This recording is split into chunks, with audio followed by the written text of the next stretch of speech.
વધુ એક મહત્વપૂર્ણ સમાચાર તાલાળા ખાતે તારીખ 28 ડિસેમ્બરની રાત્રિના એક બનાવ બન્યો છે, જેમાં 14.5 વર્ષની સગીરા પર પાડોશમાં રહેતા સંબંધી દ્વારા છરીની અણીએ દુષ્કર્મ આચર્યું હોવાનું સામે આવ્યું છે। બનાવ બાદ આરોપીએ જાનથી મારી નાખવાની ધમકી આપી ફરાર થઈ ગયો છે। ઘટનાની જાણ થતાં જ પોલીસ દ્વારા પીડિતાનું તાત્કાલિક મેડિકલ ચેકઅપ કરાવવામાં આવ્યું છે। પોક્સો એક્ટ સહિતની ગંભીર કલમો હેઠળ ગુનો નોંધવામાં આવ્યો છે।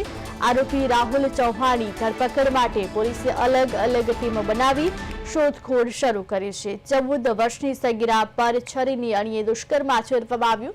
પાડોશમાં આવેલા સંબંધી દ્વારા દુષ્કર્મ આચરવામાં આવ્યું હોવાની ઘટના, જાનથી મારી નાખવાની ધમકી આપી આરોપી ફરાર થયો છે। પીડિત સગીરાનું મેડિકલ ચેકઅપ હાથ ધરાયું। પોક્સો એક્ટ હેઠળ ગુનો નોંધવામાં આવ્યો છે, ત્યારે તાલાળામાં સમગ્ર ઘટના બની છે। તાલાળામાં 14 વર્ષની સગીરા પર દુષ્કર્મ આચરવામાં આવ્યું છે। સગીરા પર દુષ્કર્મ આચરી અને આરોપી ફરાર થયો છે। જાનથી મારી નાખવાની પણ ધમકી આપવામાં આવી। સમગ્ર ઘટનાને લઈ પોલીસને જાણ કરવામાં આવી।